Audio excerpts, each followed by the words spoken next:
Tolong ceritakan tentang sejarah maulid. Apakah maulid Nabi SAW termasuk bid'ah hasanah? Merujuk sabda Nabi SAW, hadis riwayat Muslim nomor 1017. Barang siapa yang membuat-buat hal baru yang baik dalam Islam, maka baginya pahala dan pahala orang yang mengikutinya, dan begitu pula sebaliknya. Maulid Nabi SAW adalah merayakan hari lahir Nabi SAW. Awal mulanya muncul tahun 230 Hijriah. Dan ini muncul dari kerajaan dinasti Fatimiyah Syiah. Syiah ya, yang itu dibentuk pada saat itu di Mesir. Dan mereka punya 6 macam maulid, dan sampai hari ini di Iran masih ada tuh. Jadi yang berfaham Syiah memang mengikuti ini. Sayangnya banyak ahli sunnah yang menarik ajaran ini, pemahaman ini ke pemahaman mereka, padahal sebenarnya pemahaman orang-orang Syiah. Dan Syiah ini jelas mengkafirkan sahabat, mengatakan Al-Quran kurang, gitu kan. Mereka punya 6 macam maulid. Maulid Nabi SAW, Hasan, Husain, Fatimah, Ali, dan rajanya mereka. Dan mereka pada saat membaca maulid dengan zikir-zikir yang sering kita dengar sekarang, itu ya mereka berdiri di tengah-tengahnya karena menganggap ruhnya Nabi SAW sedang lewat. Banyak orang ahli sunnah di Indonesia yang benci dengan Syiah, karena pemahaman Syiah jelas ya mengkafirkan sahabat, mencaci maki Abu Bakar dan Umar, mengkafirkan mereka, mengatakan Quran kurang, tapi mereka tidak sadar maulid yang mereka lakukan adalah acara dari orang-orang Syiah, gitu kan? Anda boleh kembali kepada buku sejarah, semua buku sejarah menjelaskan masalah itu. Jadi munculnya di tahun 230 Hijriah dan dilakukan oleh Syiah ya pada saat itu yang mendirikan dinasti Fatimiyah namanya. Baik, itu kurang lebih gambaran tentang sejarahnya. Dan orang-orang Syiah Fatimiyah waktu itu mengadakan maulid. Review lagi kembali kenapa mereka buat.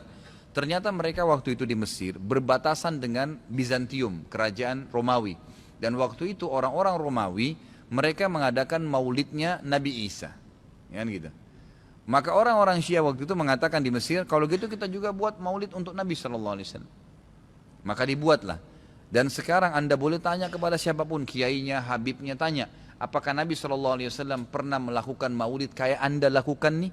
Berzikir, baca salawat, berdiri, menganggap ruhnya Nabi sedang lewat, pernah? Pasti kalau mereka jujur, mereka akan mengatakan tidak pernah. Ditanya, lalu kenapa Anda lakukan? Bentuk cinta kepada Nabi SAW. Bentuk cinta itu harusnya mengikuti dan mencontohi dan melakukan apa yang dicontohkan dan diperintahkan saja, nggak menambah, gitu kan? Karena kalau kita menambah, seakan-akan kita menganggap Nabi SAW masih ada yang belum disampaikan. Para Nabi sudah pada saat meninggal menyampaikan semua. Apa kata Ibnu Katsir rahimahullah? Beliau mengatakan kalimat yang mulia pada saat menafsirkan surah Al-Maidah ayat 3. Al-yawma akmaltu lakum dinakum wa atmamtu alaikum ni'mati wa raditu lakumul Islam madina. Hari ini aku sempurnakan agama kalian, nikmatku untuk kalian, dan aku ridho Islam sebagai agama kalian, kata Ibnu Katsir. Ayat ini dalil yang paling nyata dan jelas ya, menekankan bahwasanya Nabi SAW tidak menghembuskan nafas terakhirnya kecuali sudah menyampaikan semua apa yang Allah tuntunkan, dan umat ini tidak butuh lagi tambahan, yang kecil sampai yang besar, yang samar-samar sampai yang jelas, gitu kan? Semua dijelaskan, semua sudah disampaikan. Dan Nabi SAW pada saat mau meninggal dunia di Haji Wada, beliau mengatakan halla ballagtu, ingatlah saya sudah sampaikan kepada kalian. Allah ballagtu, ingatlah saya sudah sampaikan kepada kalian. Sudah cukup semuanya, maka jangan ditambah, jangan dikurangin, saudaraku. Bacalah salawat, Nabi SAW perintahin tuh, banyak perintah salawat. Baca 10 kali pagi, 10 kali sore, zikir pagi sore. Boleh juga dijadikan sebagai zikir rutin kita tiap hari. Nabi SAW perintahkan untuk baca salawat, gitu kan. Dianjurkan untuk membaca. Di hari Jumat disuruh memperbanyak salawat untuk Nabi SAW. Setiap kali disebut namanya SAW, dalam majelis ini berapa kali kita katakan Nabi SAW, Nabi SAW. Itu semua fadilah, itu diperintahkan, gitu kan. Tapi jangan dikarang secara khusus, karena itu akan menambah. Sekali lagi, saya tidak menyalahkan. Kalau Anda ngotot mengerjakannya, mengatakan ini benar, silahkan, itu hak Anda. Saya menyampaikan apa yang saya ketahui, gitu kan. Saya tidak menyalahkan, tidak menghardik, saya mengingatkan apa yang saya ketahui. Kalau Anda anggap ini benar, terimalah, gitu kan. Karena orang yang bijaksana, orang yang berakal adalah orang kalau menerima, mendengar sebuah penyampaian dan itu benar, lebih benar dari apa yang dia ketahui sebelumnya, maka dia menerimanya. Ya, maka dia akan selamat dari sifat sombong, kan gitu. Kalau masalah hadis yang disebutkan tadi, Nabi SAW mengatakan barang siapa yang membuat hal yang baru. Jadi ini terjemahannya pun keliru sebenarnya, gitu kan. Jadi kisahnya begini, ini hadis Bukhari.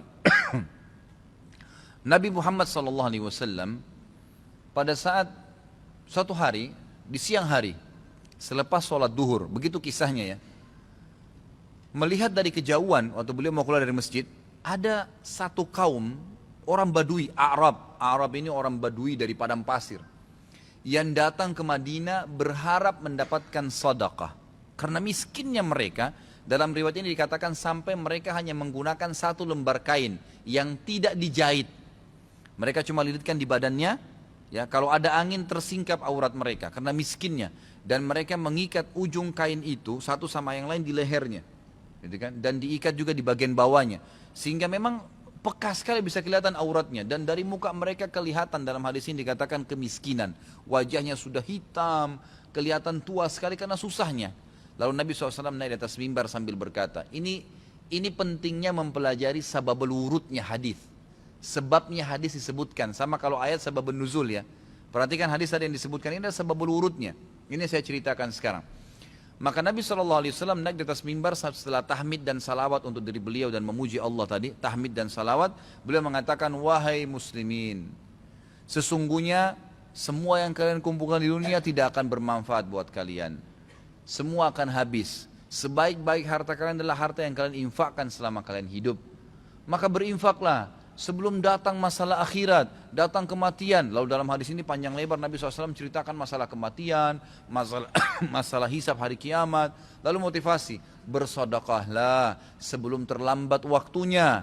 Ya, semua yang punya sesuatu di rumahnya bersedekah. Berikan orang-orang yang susah itu, yang datang menuju ke masjid. Berikan kepada mereka sebelum mereka injak masjid ini.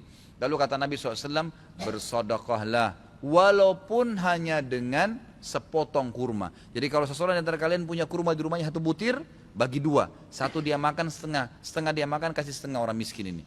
Saking pentingnya bersedekah. Waktu itu, ikhwan dan akhwat sekalian, sahabat termotivasi, ada yang menangis. Ada satu orang, sahabat berdiri. Lalu dia mengeluarkan semua yang dia miliki di kantongnya. Ya Rasulullah, ini saya sedekahkan. Dengan melihat orang itu melakukan, sahabat di masjid rame-rame melakukannya. Pada keluarin semua hartanya. Apa kata Nabi SAW? Siapa yang menunjukkan perbuatan baik dalam Islam, yang memulai. Kenapa? Karena tadi ini orang memulai kasih. Maka dia akan mendapatkan pahala orang yang melakukannya tanpa dikurangi sedikit pun dari pahala orang yang melakukannya. Jadi kalau kita ajak orang ke masjid atau kita ajak orang bersedekah, lalu dia dapat pahala nih, 10 pahala misalnya karena sholat atau karena sedekah. Kita kena mengajaknya, diberikan juga pahala 10 tanpa dikurangi dari pahala dia. Kan begitu. Ini sebabnya hadis. Sayangnya hadis ini disalahfahamin, dijadikan bolehnya mengatakan ada bidah hasanah. Semoga Allah berikan hidayah. Padahal mereka tidak faham sebab urutnya. Ada sebabnya hadis itu disebutkan. Jadi bukan kosong begitu saja. Gitu kan? Jadi mudah-mudahan ini bisa difahamin apa yang telah Nabi SAW sampaikan.